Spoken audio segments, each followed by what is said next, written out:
Oke, so kita lanjut lagi ya. Kita hapus dulu untuk nomor 39 dan 40. Ya, 39D dan 40 juga D.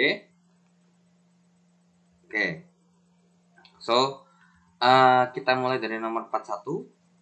Pada temperatur tertentu, KSP PbSO4 dan PbI2 berturut-turut adalah. Oke, so dari soal nomor 41, kita punya info bahwa KSP dari si PbSO4 itu adalah 1,6 kali 10 pangkat min 8 ya. Terus kemudian untuk KSP dari PbI2 sama dengan 7,1 kali 10 pangkat min 9. Oke. Udah. Nah, kemudian jadi di sini ditanya pada temperatur tersebut ya, KSP itu ada konstanta kelarutan lah jatuhnya ya. Jadinya kalau kayak KC itu konstanta kesetimbangan, KP konstanta tekanan. Nah, di sini katanya A lebih mudah larut nih si PbSO4. Nah, yang B diperlukan lebih banyak SO4 daripada daripada Imin untuk mengendapkan Pb2+ ke dalam dari dalam larutan. Terus kelarutannya lebih PbSO4 itu sama dengan kelarutannya. Oke, berarti ternyata kebanyakannya dari yang di sini yang dibahas adalah membahas tentang siapa yang akan lebih cepat larut ataupun lebih lambat larut ataukah sama cepat larutnya. Ya udah, berarti kita akan kerjakan dari yang PbSO4 dulu. Yang PbSO4 ini kalau terurai kan menjadi Pb2+ tambah SO4 2-. Nah, kemudian kalau misalkan ini kita punya sebuah gitu ya, sebuah ya jatuhnya ini kayak mol ya. Ini kelarutannya, maka ini kelarutannya S juga, dan untuk SO4 2-nya juga S juga. Maka untuk KSP dari PbSO4 itu kalau misalkan kita hitung ya berarti tinggal pangkatkan aja nih. Jadi konsentrasi dari alias si PB-nya 2+ ini dipangkatkan sama koefisiennya. Ingat ya, cuman ininya doang nih yang kita hitung, ininya nggak usah dihitung. Ya udah, berarti S dikalikan dengan S karena pangkat 1 pangkat 1. Nah, katanya KSP-nya adalah 1,6 kali 10 pangkat min 8 sama dengan S kuadrat. Berarti S-nya sama dengan akar dari 1,6 kali 10 pangkat min 8. Berarti S-nya sebesar akar 1,6 kali 10 pangkat min 4. Yang kita kurang lebih tahu mungkin ini jawabannya 1, ya. Karena kan kalau misalkan akar 2 itu sekitar 1,4, akar 3 itu 1,7. Ya, berarti ini nilainya ada di antara ya 1,3 atau 1,2 lah. Nah, cuman kita make sure dulu apakah kita perlu detail banget nih perhitungan komanya dibandingkan sama yang PBI2. Nah, PBI2 itu akan terurai menjadi PB2+ tambah 2 Imin. Nah, kalau misalkan ini PBI2 mempunyai kelarutan sebesar S, ini maka ini S, ini 2S. Nah, berarti KSP-nya dari PBI2 itu dihitung dengan cara S pangkat 1 dikali dengan 2S pangkat 2. Jadi 7,1 kali 10 pangkat min 9 sama dengan ini jadinya S kali 4S kuadrat. Berarti 7,1 kali 10 pangkat min 9 sama dengan 4S pangkat 3. Berarti S pangkat 3 sama dengan 7,1 kali 10 pangkat min 9 per 4. Atau S pangkat 3-nya sama dengan 7,1 bagi 4 itu 7 bagi 4 aja sekitar 1, lah ya harusnya. 7,1 bagi 4 1,775. 1,775 kali 10 pangkat min 9. Oke, berarti S-nya ini adalah akar pangkat 3 dari 1,775 kali 10 pangkat min 9. Nah, berarti kalau misalkan kita hitung ini adalah 1, pasti juga. Ya, pasti 1, juga kali 10 pangkat ya min 3. Nah, sekarang kalau kita bandingkan ya, ternyata nilai S-nya itu lihat aja nih. Yang satu 10 pangkat min 4 nih. Yang satu 10 pangkat min 3. berarti dapat disimpulkan bahwa S-nya dari PbI2 ini lebih besar daripada S-nya PbSO4. Maka dapat disimpulkan bahwa kelarutan PbI2 lebih besar daripada kelarutan PbSO4. Jadi nomor 41 jawabannya adalah yang E. Seperti itu ya. Oke. Jadi ternyata PbSO4 lebih mudah larut. Salah ya. Jadi ini kalau disimpulkan kita bilang kelarutan PbI2 lebih besar daripada kelarutan PbSO4, maka bisa kita simpulkan juga bahwa PbI2 ini lebih mudah larut daripada PbSO4 dengan pelarut yang sama ya, yang pasti. Oke, so itu untuk nomor 41. Nah, untuk 42, oksidasi sikloheksanol dengan K2Cr2O7 menghasilkan. Nah, di sini dioksidasi dengan K2Cr2O7 ya wajar, karena K2Cr2O7 ini merupakan oksida terkuat. Nah, jadinya si K2Cr2O7 ini akan mengalami reduksi dan dia akan mengoksidasi si sikloheksanol. Nah, sikloheksanol itu gimana sih gambarnya? Ya udah, kita gambar dulu untuk nomor 42 ya. Kita kasih barrier terlebih dahulu. 42 itu sikloheksanol. Berarti sikloheksanol berarti berbentuk siklus dengan jumlah C-nya 6. 1 2 3 4 5 6. Nah, ingat ya, karena ini kan alkohol ya jatuhnya ya. Jadi alkanol ya, alkanol. Ya udah, berarti ini ikatan tunggal semua ya, karena ini termasuk senyawa turunan alkana. Nah, berarti OH-nya di mana nih? Nah, OH-nya itu bisa jadi di sini. Di sini bisa nggak? Bisa. Di sini? Ya, bisa. Tapi apakah berbeda? Tentu sama aja. Nah, kalau misalkan ini kita bilang ini CH2 ya kan, tangannya kan kurang 2 nih yang di tengah-tengah sini. Nah, kalau misalkan di sini ada OH, maka di sini H-nya cuma 1. Begitu juga kalau misalkan OH-nya saya tukar di sini. Maka si C-nya ini akan mengikat satu H aja. Karena satu tangannya udah kepakai untuk OH. Nah, berarti kira-kira hasil oksidasinya senyawa apa sih? Nah, kita lihat nih gugus fungsi yang yang mengikat OH ini C-nya C apa? Nah, ternyata ini termasuk alkohol ya, termasuk alkohol sekunder ya. Kenapa? Karena si atom C yang mengikat yang berikatan dengan OH ini itu berikatan dengan 2 atom C yang lain, ke atas sama ke bawah. Nah, udah. Dan kita tahu bahwa oksidasi atau alkohol primer, alkohol sekunder, ya alkohol sekunder itu kalau dioksidasi hasilnya adalah senyawa keton. So, jawaban yang sudah tidak mungkin adalah D sama E.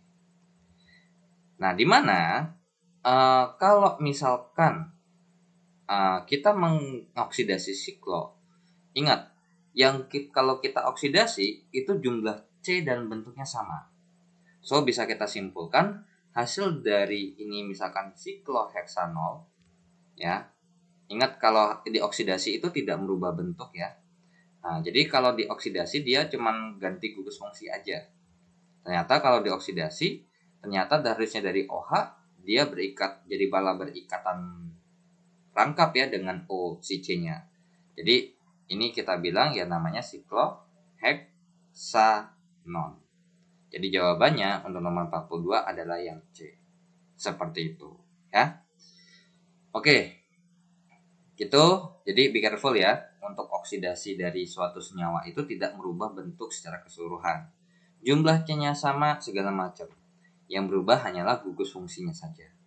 Oke. Kita lanjut ke soal berikutnya. Oke. So kita hapus dulu untuk nomor 41 dan 42-nya. Ya, 41 adalah E dan 42 adalah C. Dan kita akan lanjut ke soal nomor 43 terlebih dahulu ya. Karena ini juga akan cukup panjang untuk nomor 43-nya karena berhubung ini kita belajar ya, bukan cuma sekedar menjawab pertanyaannya saja. Kita akan coba cek satu-satu ya. Walaupun sebenarnya nanti kalau misalkan di aslinya kan kalian nggak perlu ngecek satu-satu, mungkin kayak ngecek perlu yang dicek kayak nomor berapa yang krusial. Jadi misalkan kayak kalian ngecek nomor 2 nih, nomor 2 udah pasti salah nih. Nah, bisa jadi berarti kemungkinan besar untuk jawaban A, 1, 2, dan 3 gugur. Terus karena berhubung 1, 2, dan 3 gugur, ya kan? Tapi bisa jadi ya, tapi cek dulu untuk nomor yang 1 dulu.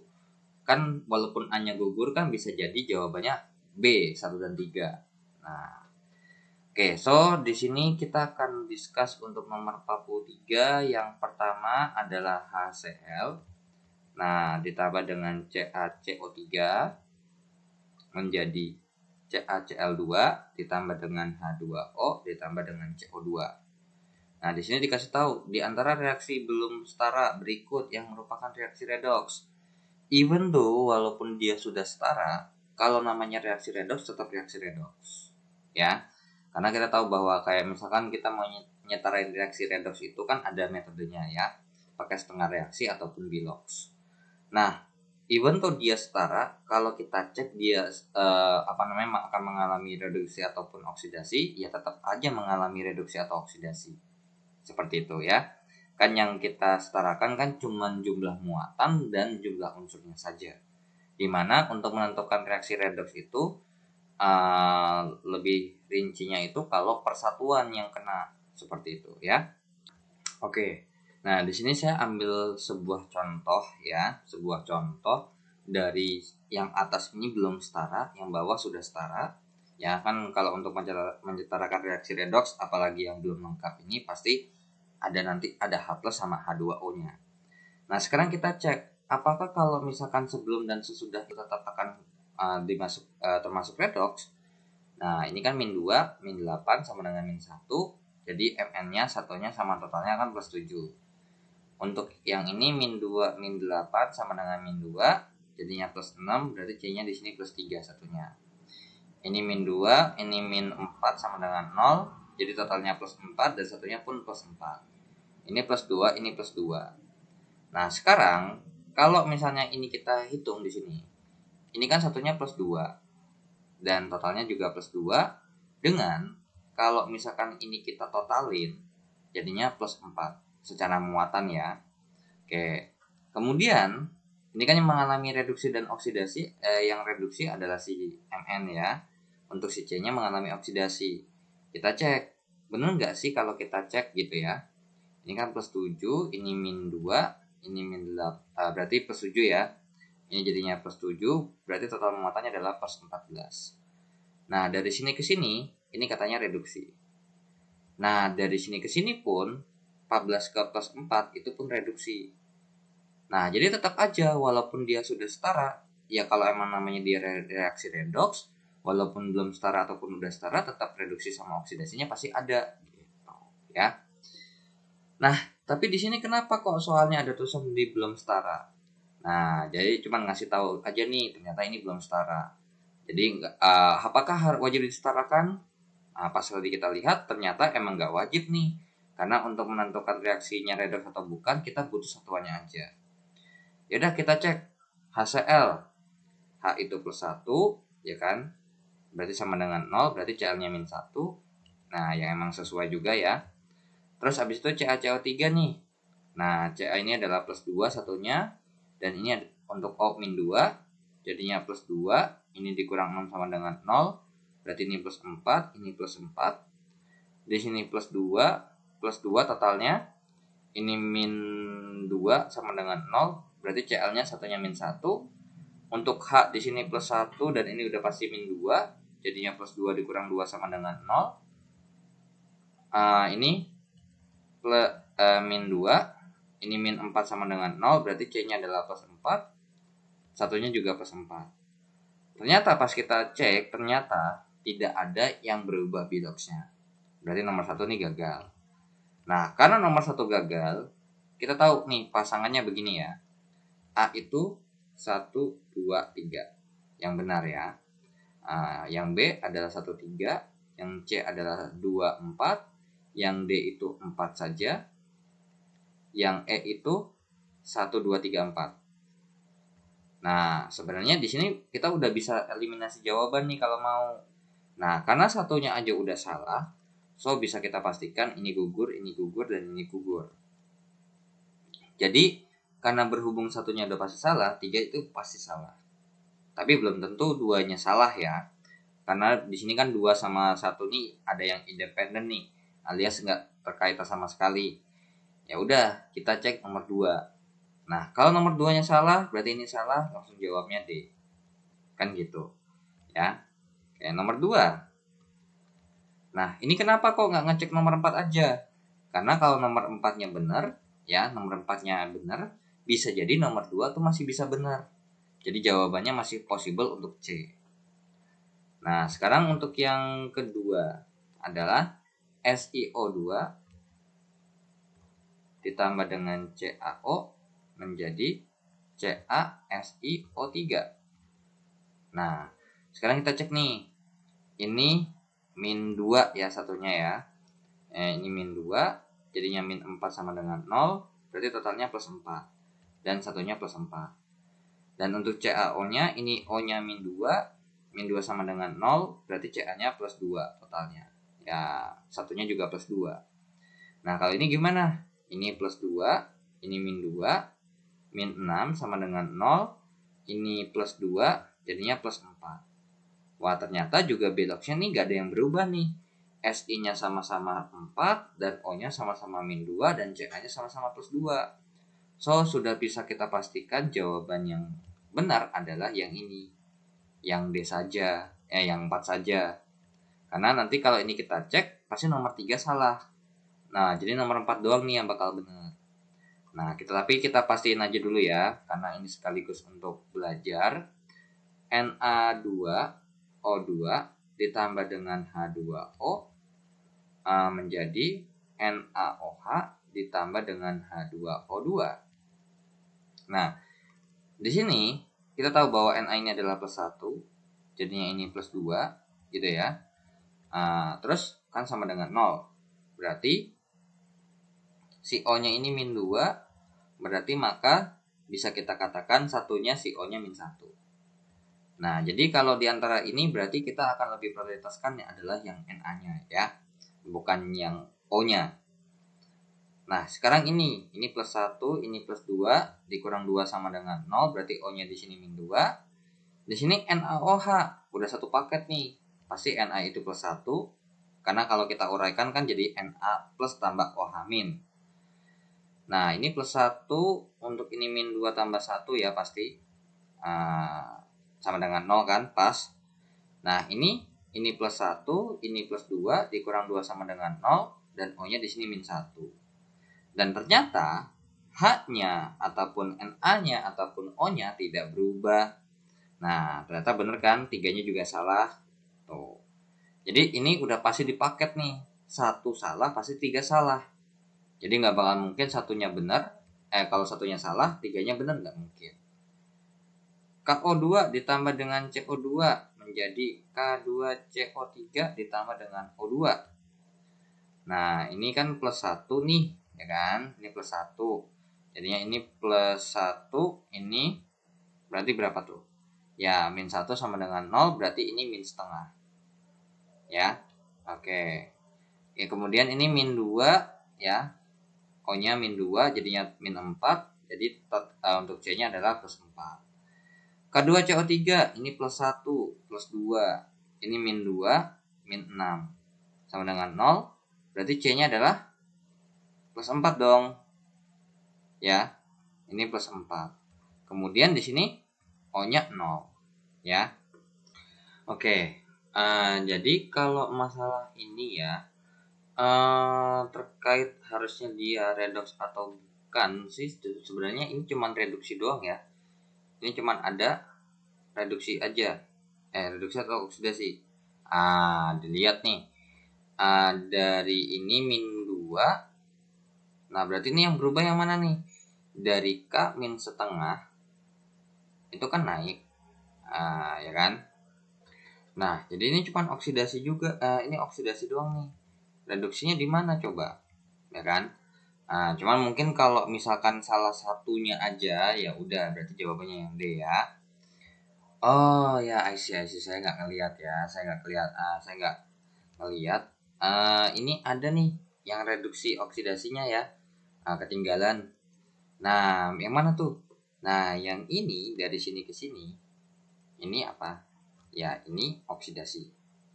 Kenapa? Karena dia naik dari min setengah jadi 0. Tapi juga dari sini ke sini. Nah, nggak nih. Lupa nih ketinggalan. Ya, nggak dianggap nih min 2 yang di sini. Ini adalah ya reduksi dari min setengah jadi min 2. Nah, berarti ya ini termasuk redox. Oke, berarti jawabannya adalah D. Ya, 4 saja. Oke, so kita lanjut ke soal berikutnya. Oke, so kita hapus terlebih dahulu ya untuk nomor 43 yang jawabannya D dan 4 saja benar. Dan emang terbukti kan, ya walaupun sebenarnya mungkin bisa jadi ya kalau kita cek semua, terus emang benar-benar kita tadi udah cek abis-abisan ya sampai emang gak ada jawabannya, ya mungkin saja terjadi. Cuman kalau emang misalkan di antara itu tuh kayak tadi misalkan 4 aja nih, kita miss calculation aja tapi emang termasuk ini mungkin masih bisa redox lah ya. Oke, ya udah jawab aja nggak apa-apa ya. Oke, so kita lanjut ke nomor 44. Elektrolisis larutan 100 ml larutan CuSO4 0,1 molar dalam bejana. Ya, dalam bejana dilakukan seri, otomatis berarti arusnya sama. Nah, berarti di sini ada dua nih ya, ada dua kondisi. Yang pertama adalah si 100 ml CuSO4 ini akan di 0,1 molar tuh dielektrolisis dengan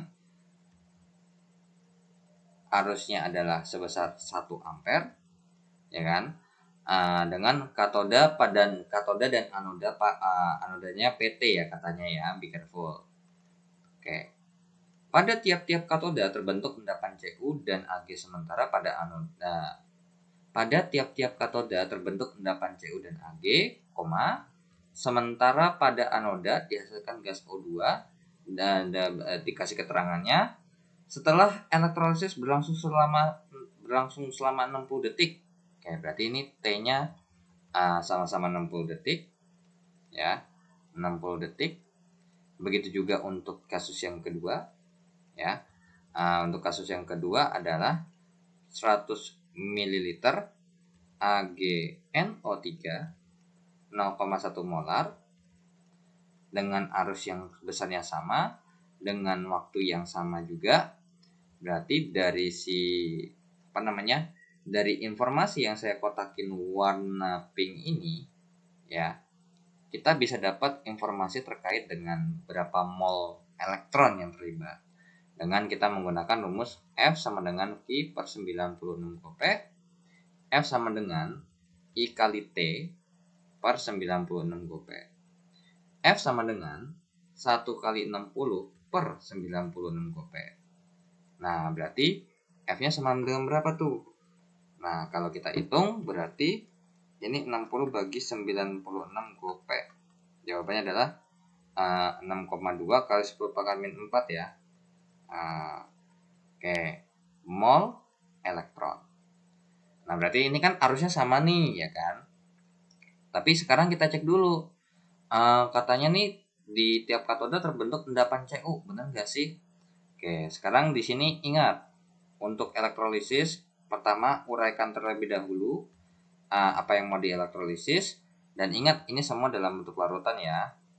Oke, terbentuk terurai menjadi Cu2+ dalam bentuk larutan dan larutan ion SO4 2-. Kemudian untuk si AgNO3 ini AgNO3 dalam bentuk larutan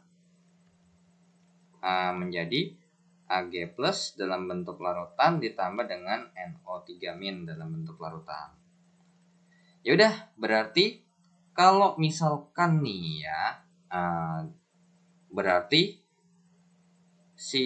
siapa akan ada dua reaksi kan? Reaksi di katodanya adalah katoda PT dan anodanya juga anoda PT. Ya udah, kita lihat reaksinya bagaimana. Untuk di katoda, berarti ingat ya, ini ke katoda, ini ke katoda, ini ke anoda. Karena di elektrolisis katoda itu adalah negatif, kutub negatif, dan untuk si anoda itu adalah kutub positif. Berbeda dengan sel volta ya. Oke, ya udah, berarti reaksi dari si katoda itu kan tergantung sama jenis kationnya. Ternyata Cu2 plus nih, maka Cu2 plus yang ini akan mengalami reduksi sebanyak 2 elektron membentuk padatan atau endapan dari si tembaga, ya, Cu.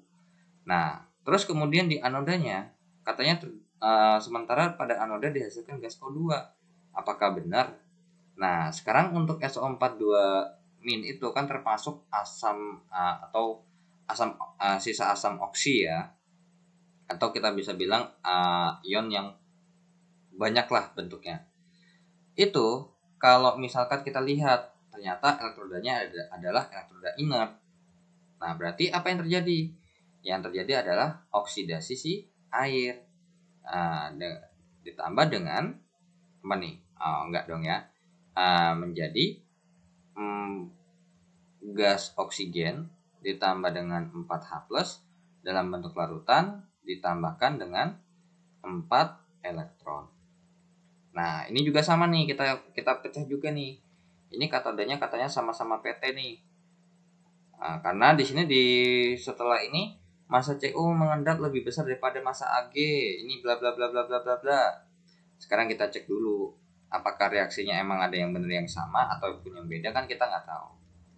Nah, untuk si ini di katodanya ini ya, membentuk Ag dalam bentuk padatan. Terus abis itu untuk anoda PT-nya adalah sama reaksinya karena sisanya sisa asam oksi ya. Dalam bentuk liquid menjadi O2 dalam bentuk gas ditambah dengan 4H+ ditambah dengan dalam bentuk aki ditambah dengan 4 elektron. Nah, di sini yang bisa kita masukkan adalah yang kita bisa perhatikan adalah katanya si massa yang mengendap itu berbeda. Katanya massa Cu yang mengendap lebih besar daripada massa Ag. Nah, di sini kalau untuk perhitungan ini mungkin kita akan pakainya jangan pakai ini ya. Kita bikinnya adalah 0,0006 mol. Kita bikinnya seperti ini. Ya udah, kita masukin ke mana? Kita masukin ke sini dulu. Karena berhubung ini seri ya kan? Berarti dan ini satu sumber semua, maka ya jumlah arus listriknya pasti tetap sama. Oke, 0,006 mol. Terus ini 0,0006 mol. Nah, sekarang apa yang terjadi? Kita cek dulu untuk yang pertama. Massa Cu yang mengendap lebih besar daripada massa Ag. Terus jumlah atom Cu yang mengendap sama dengan jumlah atom Ag. Nah, ini udah sesuatu yang bertolak belakang, jadi tidak akan mungkin jawabannya satu benar, dua benar. Pasti kalau satu salah, duanya benar, duanya salah, satunya benar. Nah, sekarang kita cek nih kebutuhannya. Karena berhubung ini 0,06 mol, berarti ini 0,0003 mol. Kalau untuk Ag gimana? Ternyata sama aja karena koefisiennya sama-sama 1 kan. Nah, dari sini bisa sudah kita pastikan, karena kan sebenarnya mau ngitung secara rinci pun boleh, nggak juga nggak apa-apa. Tapi kalau mau ngitung secara rinci, misalkan untuk yang si Cu itu kan N sama dengan G per AR. Nah, di sini kita tahu bahwa kalau secara tidak langsung kan ini ternyata mol itu berkaitan langsung atau sebanding dengan G atau masanya. Dimana kalau ini naik, ini turun. Berarti kalau misalkan ini si Cu ini molnya lebih kecil daripada si Ag, otomatis yang akan benar adalah massa CU lebih kecil. Seperti itu kan. Nah, cuman kita tetap hitung aja. Ini 0,0003 sama dengan G per AR-nya adalah 63,5. Nah, tapi di sini kenapa kok kita harus hitung juga? Karena ingat, AR-nya tidak sama. Kalau AR-nya bisa sama, itu nggak apa-apa, boleh bilang begitu. Oke, ini jadinya 0,0003 dikali 63,5. Berarti massanya adalah 0,0003 kali 63,5. Jawabannya adalah 0,02 ya, 0,01905 gram. Itu untuk CU ya kan. Nah, sekarang bagaimana kalau untuk si siapa? Untuk si AG. Jangan-jangan kalau misalkan dengan yang lebih besar nih, karena kan kalau ini tetap ikutin NG sama dengan N sama dengan G per AR, 0,0006 sama dengan G per 108. Wah, emang benar nih. Mungkin nggak sih kalau misalkan kita menghitung ini nih, 0,06 dikali 108 sama 0,003 dikali 63,5, yang dimana si CU ini adalah setengah kali lipatnya. Ya, si molnya setengahnya, terus habis itu juga kurang lebih AR-nya tuh kurang lebih setengahnya juga, alias si CU-nya lebih kecil. Otomatis si massa atom C-nya ini massa atom CU-nya massa CU-nya ini pasti bakal mengendap lebih sedikit ya. Atau kalau kita buktikan dengan perhitungan seperti ini. Ini jawabannya adalah 0,0648. Nah, dari sini udah pasti satu salah, dua salah. Ya udah, tiganya bagaimana? Volume gas O2 yang dihasilkan pada bejana O2 lebih besar daripada volume gas O2 yang dihasilkan bejana B. Kita cek. Di sini O2 ada di anoda kan? Ini 0, berapa nih? Ya, ini 0,0006 per 4 mol. Yang ini 0,0006 per 4 mol.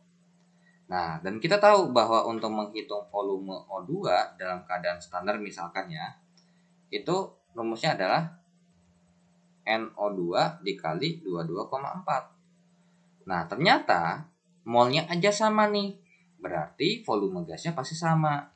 Jadi, ini dapat disimpulkan karena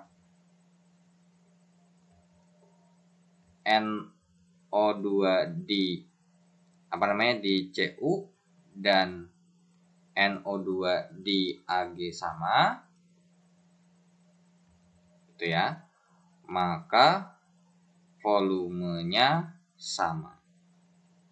Ya udah, yang 4, wah udah pasti benar nih, ya kan? Karena 1 2 3 benar, 1 2 3 salah, pasti 4-nya doang ini yang benar. Maka jawabannya adalah yang D saja. Ya, yang D ya. Jawabannya yang D. Nah, kalau dicek kenapa kok bisa dibilang betul? Karena kalau kita cek ini kan sama aja nih. Si H plusnya ini kan kalau mau ngitung pH larutan kan berarti tergantung sama ion H plus atau OH min. Di sini 0,006 mol. Ini pun juga 0,0006 mol. Nah, karena berhubung jumlah molnya juga sama, berarti kekuatan asamnya sama dong. Karena apa? Volume yang digunakan juga sama.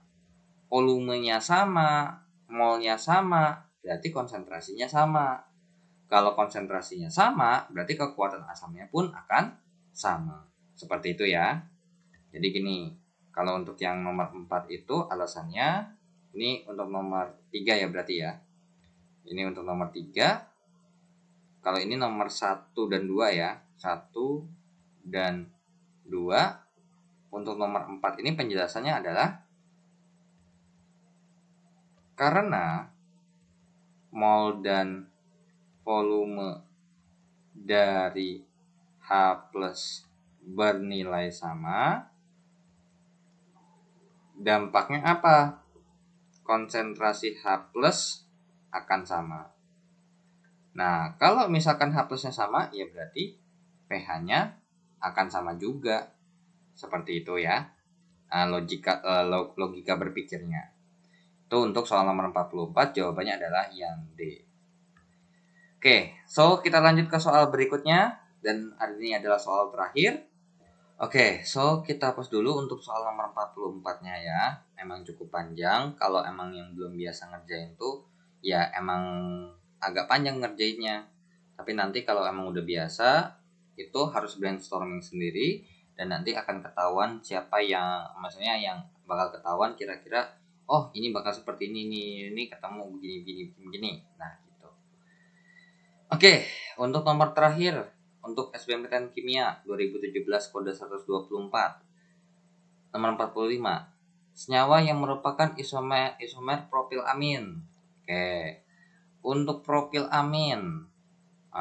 Propilamin berarti propil CH3C ini lurus ya, terus ditambahin dengan gugus amina atau NH2 ya. Jadi biasanya kan amonia NH3 tuh. Berarti karena berhubung dia berikatan dengan karbon terus beri kurang hanya satu, jadinya amina. Oke, berarti ini CH3, CH2, CH2. Nah, sekarang katanya senyawa ini itu punya isomer dengan siapa? Oke, kita cek yang pertama. Trimetilamin. Oke, trimetilamin berarti C-nya 3 membentuk metil ya. Oke, untuk trimetilamin tuh gambarnya begini ya. CH3, NCH3, ini CH3. Ya, karena untuk si N sendiri itu tangannya 3 ya yang kepake. Karena nanti di sini tuh biasanya nanti akan ada pasangan elektron bebas ya, emang sengaja seperti itu. Walaupun even tuh tangannya 5 ya, yang dipakai berikatan tuh biasanya 3 doang. Jadi kalau ini udah nyaman-nyamannya lah jatuhnya. Oke, berarti ternyata pas kita cek di sini saya bikin lebih rincian lagi untuk jumlah C-nya 3. Untuk H-nya berapa nih? 3 tambah 2, 5, 7, 9. Ini N-nya 1. Nah, karena gini, kalau isomer itu berarti jumlah unsurnya sama, tapi bentuknya berbeda. Oke, itu istilah dari isomer. Nah, sekarang trimetilamin. Untuk trimetilamin yang pertama nih. Sekarang di sini C-nya berapa? 3. Terus H-nya berapa? 9. N-nya 1. Udah, pas ya. Berarti nomor 1 boleh nih. Kalau 1 boleh, pasti fix 3 boleh. Maka kita akan cek mungkin yang ketiga terlebih dahulu ya. Yaitu adalah etilmetilamin. Nah, etilmetilamin berarti CH3, CH2 itu adalah etil, dikasih gugus amin ya. Di sini, terus ini CH3 juga. Nah, berarti di sini karena tangan N-nya cuma berada 2 dan kita butuhnya 3, maka tambahin hanya 1. Dengan di sini ada pasangan elektron bebas ya. Jangan lupa. Nah, ya udah. Berarti bisa kita katakan, kita cek dulu. Dari sini C-nya 3. H-nya berapa? 3, 5, 6, 9. Terus N-nya 1. Tuh, kan bener kan? 1 benar, 3 benar. Dan untuk yang kedua adalah isopropylamin. Nah, berarti isopropylamin itu jatuhnya isopropyl itu kan bentuknya begini ya. Nah, terus ini aminnya di sini. Ini NH2, ini CH3, ini CH3, ini CH. Seperti itu. Nah, dari nomor 2 ini kita cek jumlah C-nya bagaimana. C-nya 3, H-nya itu 9 dan N-nya 1. Ya. Ingat, ini kita bikin senyawa yang emang udah dikasih tahu namanya. Tinggal kita susun berdasarkan nama. Trimetilamin berarti N-nya dulu dibikin, terus bikin cabang metil, ternyata N-nya harusnya tangannya 3, udah kepake semua, makanya tidak ada H yang menemani. Isopropilamin, bikin dulu isopropilnya, dan aminnya pasti akan di sini. Nggak boleh di sini ya. Kalau di sini jatuhnya tuh sama aja kayak propilamin. Etil metilamin, berarti etil metilamin. Dan ini nih nomor 2 betul ya. Nomor 3 betul. Sekarang nomor 4 nih yang terakhir. Di etilamin. Wah, ini udah jelas salah nih. Kenapa? Di etil. Etil itu C-nya masing-masing 2. Berarti totalnya kan 4 tuh. Wah, udah pasti salah. Jadi nggak usah dicek juga nggak apa-apa. Karena kalau digambar tuh CH3, CH2, ini aminnya seperti ini, CH2, CH3. Dari sini aja udah jelas ketahuan nih. Jumlah C-nya 4, apalagi hanya juga pasti beda. Ini 5, 10 tambah 2, tambah 1, 11. Untuk N-nya ya tetap 1. Tapi C sama H-nya nggak sama, ya berarti bukan isomer. Maka nomor 4 salah, 1, 2, 3 dan benar, 1, 2, 3-nya benar, maka jawabannya adalah yang A. Seperti itu ya. Oke, so segitu aja yang bisa saya sampaikan terkait dengan pembahasan soal untuk SBMPTN 2017 untuk mapel kimia dengan kode 124. Oke, terima kasih yang sudah menonton video ini dan terima kasih juga yang sudah donasi di Saweria dan terima kasih yang juga yang sudah subscribe. Jangan lupa di like dan di share jika bermanfaat. Assalamualaikum warahmatullahi wabarakatuh. Bye bye, see you in the next video.